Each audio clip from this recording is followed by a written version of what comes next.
नमस्कार दोस्तों, आप देख रहे हैं इंडिया न्यूज़ सत्य और मैं हूं आपका दोस्त सत्य प्रकाश।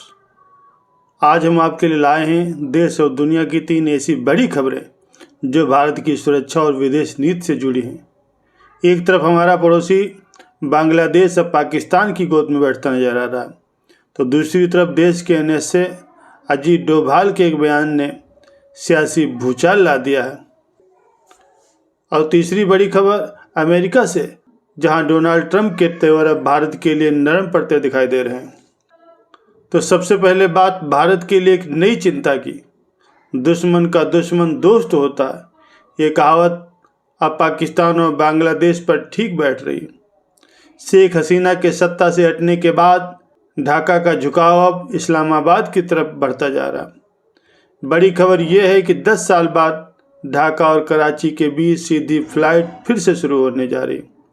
विमान बांग्लादेश एयरलाइंस 29 जनवरी से ये सेवा शुरू करेगी। लेकिन चिंता की बात सिर्फ फ्लाइट नहीं है। खबरें आ रही हैं कि बांग्लादेश पाकिस्तान से JF-17 थंडर फ्लाइट जेट खरीदने की तैयारी में है। हाल ही में दोनों देशों के एयरफोर्स चीफ्स की मुलाकात भी हुई है। 1971 के घावों को भुला करके बांग्लादेश का पाकिस्तान के साथ जुड़ना और चीन का इसमें पीछे से समर्थन देना भारत के नॉर्थ ईस्ट की सुरक्षा के लिए खतरे की घंटी साबित हो सकता। क्या बांग्लादेश भारत के खिलाफ एक नया मोहरा बन रहा है? अब आगे बढ़ते हैं दूसरी बड़ी खबर की ओर। देश के राष्ट्रीय सुरक्षा सलाहकार अजीत डोभाल अपने एक बयान को लेकर के सुर्खियों में हैं।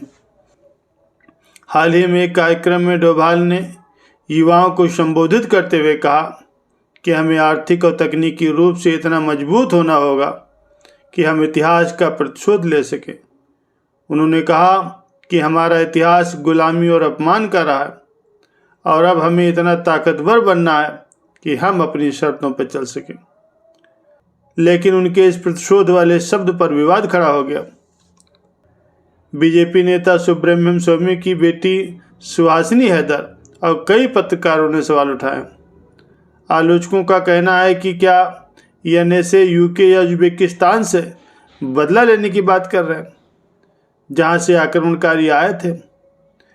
पत्रकार स्वाति चतुर्वेदी ने तो यहां तक कह दिया है कि डोभाल के खुद के बेटे दुबई में पाकिस्तानियों के साथ बिजनेस पार्टनर हैं और यहां देश के युवाओं को बदले की बात सिखाई जा रही। इस बयान पर सियासत गर्मा गई है। और अब तीसरी बड़ी खबर की, जो थोड़ी राहत देने वाली है।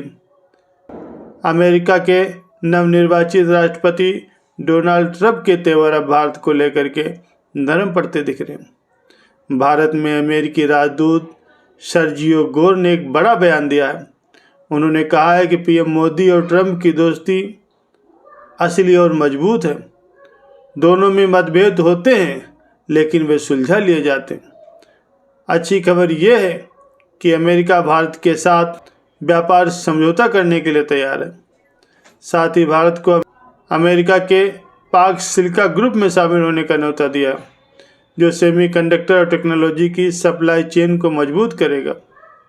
यही नहीं, संकेतों के मुताबिक डोनाल्ड ट्रंप जल्द ही भारत के दौरे पर भी आ सकते हैं। तो जो कयास लगाए जा रहे थे कि ट्रंप के आने से भारत की मुश्किलें बढ़ेंगी, फिलहाल माहौल इसके उलट नज़र आ रहा है। तो दोस्तों, ये थी आज की 3 बड़ी खबरें। बांग्लादेश पाकिस्तान की दोस्ती, डोभाल और ट्रंप का यूटर्न, इन सब पर आपकी क्या राय है? क्या भारत को बांग्लादेश के प्रति अपनी नीति बदलनी चाहिए? हमें कमेंट करके जरूर बताइए। अगर आपको आज का ये विश्लेषण पसंद आया तो वीडियो को लाइक करें और सच्ची खबरों के लिए इंडिया न्यूज़ सत्य को अभी सब्सक्राइब करें। मैं मिलता हूँ अगले वीडियो में, तब तक के लिए जय हिंद।